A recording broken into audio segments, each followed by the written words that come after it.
Assalamualaikum warahmatullahi wabarakatuh. Oke, dalam video kali ini kita akan membahas mengenai penyembelihan kurban dan akikah. Oke, apa sih itu penyembelihan?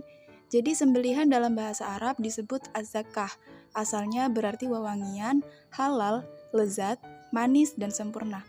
Sedangkan secara istilah adalah memutus jalan makan, minum, nafas dan urat nadi pada leher binatang yang disembelih dengan pisau, pedang, atau alat lain yang tajam sesuai dengan ketentuan syara. Maksudnya, hewan yang disembelih sesuai dengan ketentuan syara akan menjadikan hewan sembelihan itu menjadi baik, suci, halal, dan lezat untuk dimakan. Nah, adapun rukun dari penyembelihan, yaitu yang pertama orang yang menyembelih, kedua hewan yang disembelih, ketiga tujuan penyembelihan, keempat alat untuk menyembelih. Nah, adapun cara-cara penyembelihannya, yaitu yang pertama, orang yang menyembelih, yang kedua binatang yang disembelih, dan yang ketiga adalah tujuan penyembelihan. Oke, kita masuk materi yang pertama yaitu kurban. Kurban berarti pendekatan diri atau mendekatkan diri. Istilah lain yang biasa digunakan adalah nahr atau sembelihan dan udliyah atau sembelihan atau hewan sembelihan. Sedangkan dalam pengertian syariat, kurban ialah menyembelih binatang ternak yang memenuhi syarat tertentu yang dilakukan pada hari raya Idul Adha dan hari-hari tasyrik, yaitu pada tanggal 11, 12, dan 13 Zulhijjah, semata-mata untuk beribadah dan mendekatkan diri kepada Allah. Adapun hukum kurban sendiri, kurban hukumnya sunnah muakkad bagi orang yang memenuhi syarat. Syaratnya yaitu Islam, merdeka atau bukan hamba sahaya, baligh, berakal, dan mampu untuk berkurban. Selanjutnya yaitu ketentuan hewan kurban. Adapun syarat hewan kurban adalah sebagai berikut.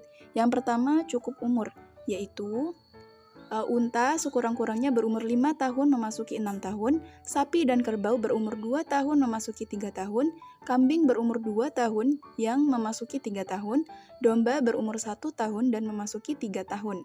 Adapun yang kedua tidak dalam kondisi cacat, yaitu badannya tidak kurus kering, tidak sedang hamil ataupun setelah melahirkan anak, kaki tidak pincang, mata sehat, dan tidak buta atau cacat lainnya, dan badannya sehat. Oke, materi yang kedua adalah akikah. Apa sih itu akikah? Jadi, akikah dalam bahasa Arab berarti rambut yang tumbuh di kepala anak yang baru lahir atau bayi. Sedangkan menurut istilah, akikah berarti menyembelih binatang ternak berkenaan dengan kelahiran anak sesuai dengan ketentuan syara sebagai bukti rasa syukur kepada Allah Subhanahu wa Ta'ala. Akikah lebih merupakan perwujudan dari rasa syukur akan kehadiran seorang anak yang sangat didambakan oleh setiap keluarganya. Dasar hukum akikah.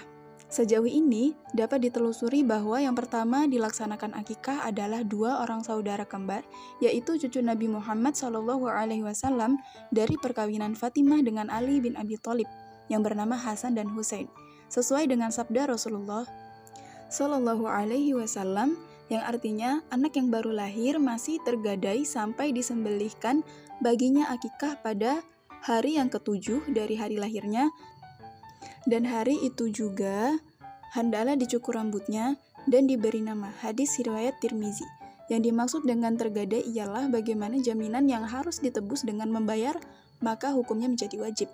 Hewan yang sah digunakan untuk akikah sama dengan hewan yang sah untuk berkurban. Nah, demikian tadi materi mengenai penyembelihan kurban dan akikah. Semoga dari pemaparan yang sudah dijelaskan bisa bermanfaat. Saya akhiri, wassalamualaikum warahmatullahi wabarakatuh.